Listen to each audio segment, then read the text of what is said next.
Happy new year সবাইকে।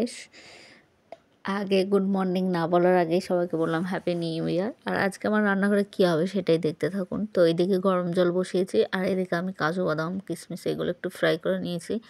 এবার বুঝতেই পারবেন যে আমি কি বানাতে চাইছি আর কি করতে চাইছি। এদিকে এই যে কাজু বাদাম আমি একটু মাংস তরকারিতেও দেবো, ভেজে নিয়েছি। কাজু বাদাম, আদা, রসুন, জিরে, গরম মশলা বেটে নেব। টমেটো নেই আপাতত, বাজারে গেছে আনার জন্য, আনলে পরে সেটা যদি থাকে একবারেই পেস্ট করে নিতে পারেন। তো আমি ওটা পরে কেটে কেটে দেবো। আর এদিকে আমি দিয়েছি জলের মধ্যে তেজপাতা, এলাচ। ওটাতে আমি কি বানাবো বুঝতেই পেরেছেন, একটু ভাতের রেসিপিটা একটু আলাদা হবে। আর এদিকে আমি মশলাটা ভালো করে পেস্ট করে নিয়েছি। ওদিকে আমার জল গরম হয়ে গেছে। আর এই জল গরমের মধ্যে আমি দিয়ে দেবো চালটা, তার সাথেও দেবো হলুদ। বানাবো হচ্ছে বাসন্তী পোলাও আর মাংস কষা। তো মাংসটা আজকে আমি একটু আলাদা করেই বানিয়েছি, কাজু বাদাম দিয়েছি, ওই জন্য একটু খেতে আলাদা টেস্ট হয়েছে, ভালোই হয়েছে খেতে। তার মধ্যে আপনারা যখন শেষের সময় কতগুলো কাঁচা লঙ্কা গোল গোল বা চিড়ে দিতে পারেন। একটা মাংসটা কাঁচা লঙ্কার সেন্ট হবে ভালো, খুব সুন্দর খেতে লাগে। আর এদিকে আমি যে হলুদ দিয়ে দিলাম একটু, আর এই জলের মধ্যে আমি লবণও দিয়ে দিয়েছি, সে মানে ভাতে যেন আর লবণ না দিতে হয়।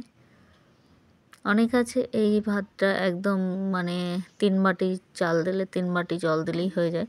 তো আমি সেরকম না, আমি একটু বেশি পরিমাণে জল দিয়েছি। তারপরে ভাতে যেমন আমি মার গালি সেই অবস্থায় গালবো। এর মধ্যে আমি কোনো ঘি মশলাপাতি সেরকম দিইনি, ভাতটা আমি প্লেনই বানাই, কারণ যেন শুধু শুধু মানে এমনিতেও খেতে পারি। আর এদিকে দেখুন টমেটো দেওয়াতে আর একটু লঙ্কার গুঁড়ি, হলুদের গুঁড়ি এসব দেওয়াতে আমার মশলার কালারটা দেখেছেন একদম লাল হয়েছে। এদিকে আমার মাংস ধোয়া, আজকে সলিড মাংস বেশি দিয়েছে, তাই মাংস এই যে ধুয়ে দিয়ে দিলাম। তো কষানোই থাকবে, এটা ঢেকে ঢেকে আমি বানিয়ে নেব, কারণ জল তো দেবো না, ওই জন্য ঢাকা অবস্থায় থাকবো। আর এদিকে এই যে ভাতটা আমার হয়ে গেছে পুরো ঝরঝরে, নামিয়ে পরে আমি এর মধ্যে চিনি আর কাজু বাদাম কিশমিশ এসব দিয়ে দিলাম। আমি এখন রেকর্ডিং করতে বসছি আর সেই সময় পাচ্ছে প্রচুর পরিমাণে ঘুম। তো আমি এখানে কাঁচা লঙ্কাটা চিড়ে চিড়ে কাটিনি, গোটা গোটাই দিয়েছি, পরে আমি কাঁচা লঙ্কাটা ডলে দেবো। আর আপনারা যারা ঝাল খান তারা গোল গোল রিং রিং করে কেটে দেবেন, তো দারুণ সুন্দর হবে খেতে। তো আমি বলছি, আর এখানে আমি কি করেছি, আলু ছিল না, তো বাজার থেকে আনবে তারপরে তো আলুটা দেবো, ওই জন্য আমি তেলের মধ্যে একটু আলু 2 পিস ভেজে একটু না ফ্রাই করে দিলে ভালো লাগে না।